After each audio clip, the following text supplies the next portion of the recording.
কেমন আছে রূপসা? ভালো। কি করবেন কন?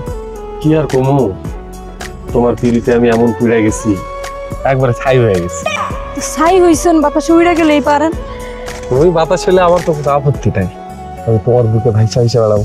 দেখেন হাসান ভাই, আপনি সবই বুঝেন কিন্তু মানতে চান না। তুমি মাইনা নিলেই তো সব পানির মতো স্বচ্ছ হয়ে যায়।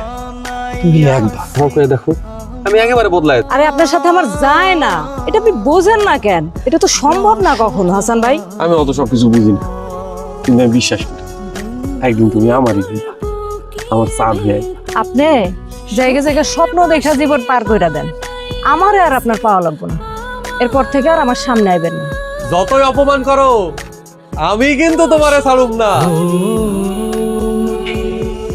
আমার এই বুকের ঘরে ছোট্টবেলা থেকে আমি তোমারে বাইন্দা রাখছি, এত সহজে হাল আমি ছাড়ুম না। আমি তোমারে ভালোবাসি।